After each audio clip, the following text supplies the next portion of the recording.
প্রতিমন্ত্রী আজকে বললো ৬০,০০০ গানের শিক্ষক। তোমার কাছে মিয়া গানের শিক্ষক কে চেয়েছে? বাংলাদেশের কোন অভিভাবক তোমার কাছে গানের শিক্ষক চেয়েছে? কে বলেছে? কার পরিকল্পনা এগুলো? এই মুসলিম প্রধান দেশে আমাদের প্রাইমারি স্কুলগুলোতে ধর্মীয় শিক্ষক নাই। কে বলেছে? কে আবদার করেছে তোমার কাছে এখানে গানের শিক্ষক দেওয়ার জন্য? আমাদের মুসলিম তাহাদিব তামাজ্জুন আমাদের এগুলার সাথেই তো আমাদের জীবন। এটার বাহিরে তো আপনি আমাদের এই দেশবাসীকে নিতে পারেন না। এটা আপনার কাছে দেশবাসী চায়নি। ইসলামী ব্যাংক একটা সেনসিটিভ জায়গা। এই জায়গায় সরকার হাত দিয়ে সরকার নিজের পায়ে নিজে কুড়াল দিয়েছে। কারণ ইসলামী ব্যাংকের উপরে যখন কোনো ব্যক্তির অনাস্থা আসবে, এত বড় ব্যাংকের উপরে, তাহলে ওই ব্যক্তি আপনার কাছে কি মনে হয়? আজকের যে পরিচালনামূলক মনির ভাই, আপনার কি মনে হয় মানুষ এরপরে ডাচ বাংলা ব্যাংক বিশ্বাস করবে? সোনালী ব্যাংক বিশ্বাস করবে? রূপালী ব্যাংক বিশ্বাস করবে? কখনোই বিশ্বাস করবে না। যেমন আমি আমার কথা যদি বলি, আমি ইসলামী ব্যাংক এখন আর কোনো টাকা রাখিনি। আমি আজকে ২০ থেকে ২৫ বছর ধরে আমার ব্যাংকিং হচ্ছে ইসলামী ব্যাংকের সাথে। অন্য ব্যাংকে আমার প্রয়োজনীয় অ্যাকাউন্ট আছে, কিন্তু ব্যাংকিং আমার চলে হচ্ছে ইসলামী ব্যাংকের সাথে। আমি তো আমার ব্যাংকে কোনো টাকা রাখিনি। এখন আপনি বলেন, যারা আমার মতো লোক আছে তাদের অ্যাকাউন্টে কত টাকা থাকে? ২ লাখ, ৫ লাখ, ১০ লাখ, ২০ লাখ, এর বেশি খুব কম। আমাদের কোটি টাকা বা তার বেশি টাকা থাকে এরকম ১-২ লাখ মানে গ্রাহক কিংবা কাস্টমার হয়তো ইসলামী ব্যাংকের আছে। তাদের বিষয়টা বাদ দিলে ম্যাক্সিমাম এই ৩ কোটি গ্রাহকের ম্যাক্সিমাম তো খুচরা গ্রাহক। এই মানুষগুলো কি ইসলামী ব্যাংক বাদ দিয়ে এই ২-৪-৫ লাখ টাকার জন্য আপনার কাছে মনে হয় এই সমস্ত চৈতালি বৈতালি ব্যাংকের উপর বিশ্বাস করবে? বিশ্বাস করবে না। তারা কি করবে? তারা এই টাকা অন্য কোথাও কোনো ব্যবসায় ইনভেস্ট করবে। তারা এই টাকা ওই আগের মতো মাটির নিচে রাখবে। কারণ ২-৪-৫ লাখ টাকা মাটির নিচে রাখা খুব কঠিন কাজ না তো। তারা ওই কাজটা করবে। এখন আমি একটা যুক্তি আপনার সামনে পেশ করি, আপনি খেয়াল করুন। এই ১ লাখ গ্রাহক হয়তোবা ২ লাখ গ্রাহক হয়তোবা কোটিপতি। বাকি সকল গ্রাহক এই ৩ কোটি গ্রাহকের ওই ২-৪-৫ লাখ টাকার মালিক। এই যে গ্রাহকগুলো এদের টাকাই বেশি। এই টাকা মানুষের পক্ষে হজম করা, এই টাকা ঘরে রেখে দেয়া, এই টাকা ব্যবসায় কাজে লাগানো, এই টাকা জমি কিনে রাখা খুবই সহজ। এটা যদি মানুষ করতে যায় এবং অন্য ব্যাংকের উপর আস্থাও হারাই ফেলবে মানুষ ইসলামী ব্যাংকের কারণে, যে এত বড় ব্যাংক ধ্বংস হয়ে গেল, তাহলে ওই ব্যাংকগুলো ধ্বংস হওয়া খুব কঠিন কাজ না। মানুষ যদি এই ভয়ের জায়গা থেকে, এবং মানুষ তো ক্যাম্পেইন করবে, আমরা তো বলবো, কারণ এই সরকার ব্যাংকের নিরাপত্তা দিতে পারতেছে না, আমরা তো এগুলো ওপেন বলবো। তখন যদি মানুষ অন্য ব্যাংক থেকেও টাকা উঠানো শুরু করে ইসলামী ব্যাংকের মতো, আচ্ছা বলেন দেখি এই অর্থ ব্যবস্থাপনা সরকার ধরে রাখবে কেমনে? সরকার কি নিজের পায়ে নিজে কুড়াল দেয় নাই? ইসলামী ব্যাংক যদি সমৃদ্ধ হতো, সরকার কি এখান থেকে সুবিধা হাসিল করতে পারতো না? দেশের উপকার হতো না? রেমিটেন্স বাড়তো না? অনেক দিকে সরকারের উপকার হতো। ইসলামী ব্যাংক যুগে যুগে, আমরা হাসিনার আমলেও দেখেছি, হাসিনার প্রথম দিকে ইসলামী ব্যাংক আমরা দেখেছি সরকারের ত্রাণ ক্ষেত্রে, তারপরে সরকারের বিভিন্ন সেক্টর গুলাতে ইসলামী ব্যাংক যথেষ্ট সহযোগিতা করেছে। তাইলে এই ইসলামী ব্যাংক যদি আগের জায়গায় থাকে, জামাত ইসলামীর হাতে থাকে, তাইলে এই ইসলামী ব্যাংক দেশের এবং সরকারের উপকার করতো না? তো সরকার কেন এই অনাস্থা তৈরি করলো? এবং এটার কারণে এই ভঙ্গুর অর্থনীতি, এমনি দুরবস্থা, এটা আরো বেশি ক্ষতিগ্রস্ত হয়ে যাবে। আলটিমেটলি এই বিএনপি সরকার বিপদে পড়বে। এটা হচ্ছে উদ্দেশ্যটা হলো যে ইসলামী ব্যাংকিংটাকে ধ্বংস করে দেয়া, ইসলামিক ব্যাংকিংটা ধ্বংস করে দেয়া। এবং এটার সাথে এই যে উত্তরবঙ্গে আজকে ওই যে কি বলে যে মূর্তি বানাচ্ছে না, আজকে দেখলাম এটা স্থগিত করছে, এই সবগুলো একটা আরেকটার সাথে ওতপ্রোতভাবে জড়িত। আমাদের শিক্ষকদের বেতন দেওয়া যাচ্ছে না, এই মাসে শিক্ষকরা ঠিক মতো বেতন উঠাতে পারে না, আমি যতদূর জানি। সেই জায়গায় ওনারা ৬০,০০০ শিক্ষক নিতে চায়। শিক্ষা প্রতিমন্ত্রী বলেছে ওই যে সালাম আলাই কি বলি, চাল কম না কি বলে সালাম দেয় না, চাল কম না গোস্ত কম কি বলে যে সালাম দেয়, ওই প্রতিমন্ত্রী আজকে বললো ৬০,০০০ গানের শিক্ষক। তোমার কাছে মিয়া গানের শিক্ষক কে চেয়েছে?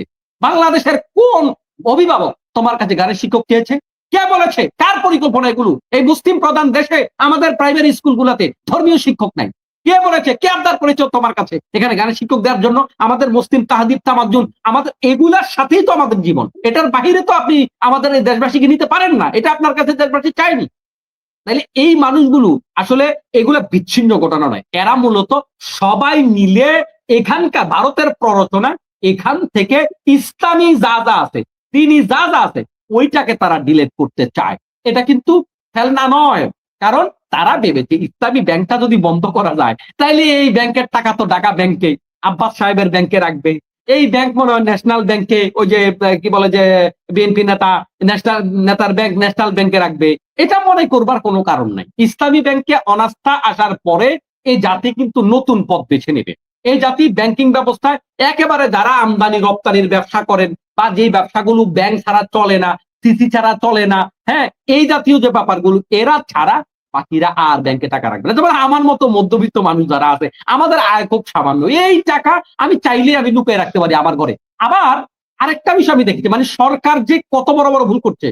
আজকে দেখলাম যারা নতুন করে অ্যাকাউন্ট করবে তাদের নাকি সবার জন্য টিআইএন বাধ্যতামূলক। আচ্ছা বলেন, যেই আমার ঘরে যেই বুয়াটা কাজ করে, এই বুয়াটার বেতন হইলো কত? ৩,০০০ টাকা। এখন এই ৩,০০০ টাকাও কিন্তু সে ব্যাংকে জমাচ্ছে। আচ্ছা ভাই, তাকে যদি আপনি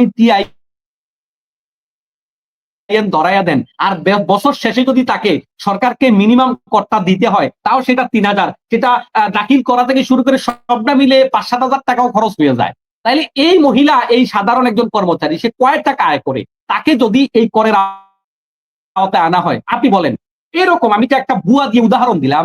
এরকম ধরেন বাংলাদেশে এরকম ছোট ডিপোজিট তাদের ধরেন সারা বছরে সে ৫০,০০০ টাকা জমায়, এরকম ছোট ডিপোজিট, কিন্তু এদের অ্যাকাউন্টের সংখ্যা তো অনেক বেশি। গোটা বাংলাদেশে এদের অ্যাকাউন্টের সংখ্যা আপনি ৫ কোটির বেশি পাবেন সব ব্যাংক মিলাইয়া, বা তারও বেশি হয়ে যাবে। এখন ফিগার ৫০,০০০, কিন্তু অ্যাকাউন্টের সংখ্যা অনেক বেশি। আপনি যখন এদেরকে করের আওতায় আনতে চিন্তা করবেন, তখন কিন্তু এই লোকগুলো মোটেও যাবে না, কারণ তার ৫০,০০০ টাকা সে একটা ছোট্ট বাক্সার মধ্যে জমাইতে পারবে, সে এই টাকা নিয়ে আর ব্যাংকে যাবে না। এখন বলেন, সরকার যে বেশি খাইতে জনগণের উপর জুলুম করার চিন্তা করছে, এতে আয় কমবে না বাড়বে? চরমভাবে বিপদে পড়বে।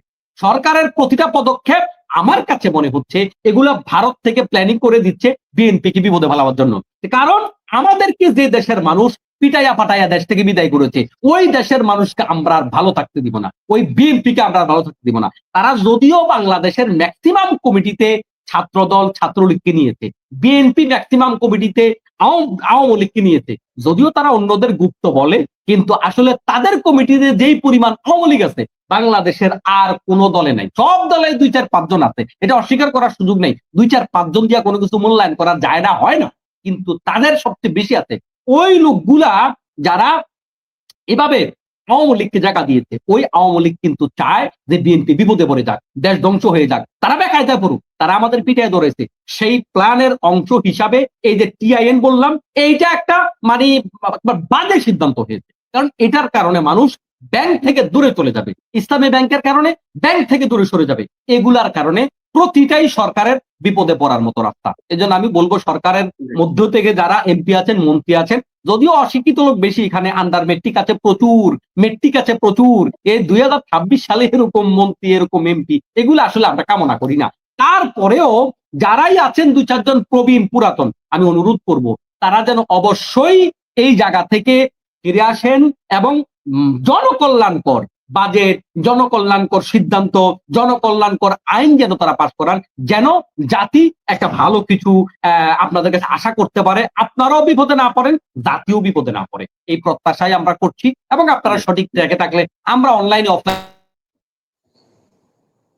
প্রশংসা করব, আমরা আপনাদের পাশে থাকবো। ধন্যবাদ। আসসালামু আলাইকুম।